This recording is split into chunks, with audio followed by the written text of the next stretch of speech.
যাদের clip on handle প্রয়োজন আছে, একটু প্রিমিয়াম চাচ্ছেন, ইন্দোনেশিয়ান মেটের চাচ্ছেন, তারা কিন্তু এই রাইডিটের হ্যান্ডেলগুলো নিয়ে নিতে পারেন। দেখেন এটা কতটা প্রিমিয়াম কোয়ালিটি।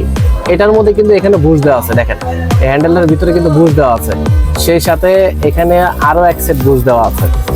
যাদের 45mm ফরক রড গুলো আছে বা সাসপেনশন আছে, তারা কিন্তু প্লাগ এন্ড প্লে লাগাইতে পারবেন এই বুশের মাধ্যমে। সেটা জিক্সার হোক, এফজেড হোক, R15 ইন্ডিয়ান B3 হোক, অথবা MT15 হোক বা ভার্সন 4 হোক, ইন্ডিয়ান গুলোতে আপনি লাগাইতে পারেন প্লাগ এন্ড প্লে, ইন্দোতেও আপনি প্লাগ এন্ড প্লে, প্লাস হচ্ছিল CBR 21 মডেলের পর থেকে যতগুলো আছে সবগুলোতে আপনি কিন্তু লাগাইতে পারেন প্লাগ এন্ড প্লে। দেখেন এখানে রাইডিট লেখা আছে। এটা হচ্ছিল এক জোড়া এবং ফুল সেটআপ, এর সাথে কিন্তু গ্রিপ গুলো পেয়ে যাচ্ছেন, চমৎকার গ্রিপ, KTC অরিজিনাল, এটাও ইন্দোনেশিয়ান। আর এটার স্টক খুবই সীমিত, যাদের যাদের লাগবে অবশ্যই স্ক্রিনে দেওয়া নম্বরে হোয়াটসঅ্যাপ করে অর্ডারটি কনফার্ম করে ফেলতে হবে।